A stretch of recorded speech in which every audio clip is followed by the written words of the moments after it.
known I wanted to be a mom forever. I had wanted it so much and for so long. Is there anything on Earth more natural? A female body sustaining and feeding new life, carrying that life as it grows. You're only put on this earth one time, and I want to experience that bond, that unconditional love. Angela Tansey has never been able to do that, despite 4 long years of trying. It's devastating. It's hard. You feel helpless. You feel helpless. You feel out of control. You feel like you have no control. Oh my God, it's just such a despair because it's so deep and so profound. For Annie and Angela, infertility isn't just about the sadness, it's also about the shame. I'm embarrassed to tell people I have an infertility problem. It's kind of taboo, you know. People take for granted that fertility is a natural thing. So I thought, what did I do wrong? Where? All normal questions when you feel your body is betraying you. It's the feeling that everybody can do this. I mean, all along the phylogenetic scale, species can do this, and why can't they do something as simple as getting pregnant and having a baby? To find the answers, they come here. Inside the Royal Victoria Hospital, the McGill Reproductive Centre sees thousands of Quebec women a month. We believe that around 15% of the couples or women trying to conceive will encounter a problem, and we call infertility a year of unprotected intercourse without a pregnancy. Yeah. This is the blastocyst, and this is the molar stage. Dr. Holzer and his team are the lifelines. This clinic an anchor when letting go of the dream of parenthood is not an option. Here, in vitro fertilization is the most common reproductive technology used. In vitro fertilization is when we collect the eggs from the ovaries, fertilize in the lab, and put back the embryos into the uterus. Originally known as test tube babies, the first, a baby girl, was born in 1978. Today, waiting rooms are full, women determined to have one of their own. Women, especially of this generation, have been taught that the harder they work at something, the more likely they are to succeed at it. And infertility doesn't play by those rules. Changing those rules isn't easy. It requires daily injections, stimulating a woman's egg production, pumping her body full of potent fertility hormones.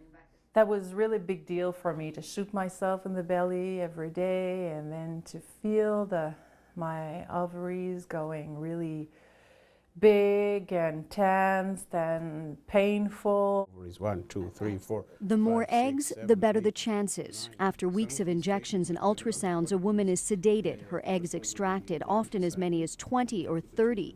Then with painstaking precision, embryologists isolate healthy sperm and encourage fertilization of as many eggs as possible.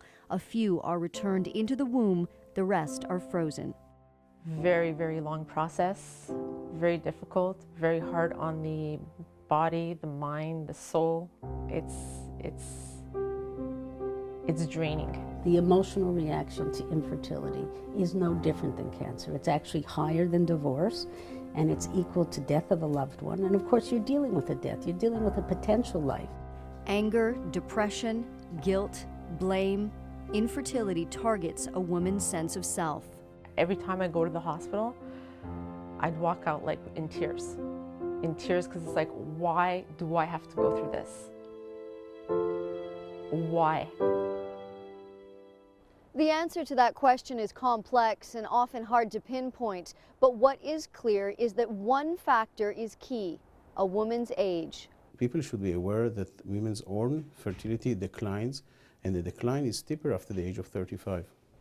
Getting pregnant becomes more challenging, carrying to term more difficult. Over 43, the chance of having a live birth is less than 10%. At 42, Angela's second round of IVF actually worked. She was pregnant for only 10 weeks. I couldn't believe it. I still don't believe it.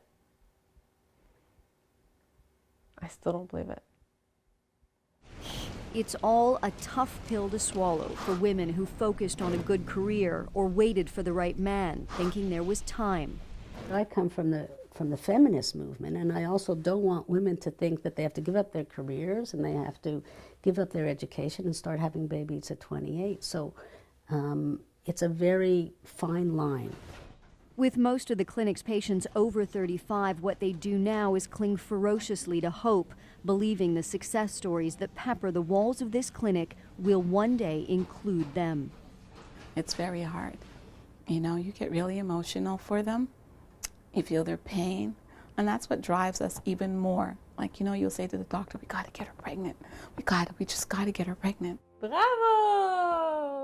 And for some, the dream comes true. Little Matilda was born through IVF, a baby girl that came from endless tears and endless tries. She's such a joyful and intense child, and she's so full of life, and I'm like, oh my God, you really want it to come into being. Whee! Millions of babies are born that wouldn't have been born without those treatments. And yes, we feel that the clinic has a part in each child. Yeah, we are very proud of those children. At 35, Annie's now pregnant with her second child, but the memories of how they got here have cast a long shadow. I feel there was something broken inside too, you know. And I still have sadness because of that, even if I do have my daughter now. For Angela, the journey continues. She's preparing for a third round of IVF and looks for the courage to live with what we cannot change. You know, until you're in it, you don't know how heartbreaking it is. It's heartbreaking. Tarah Schwartz, CTV News.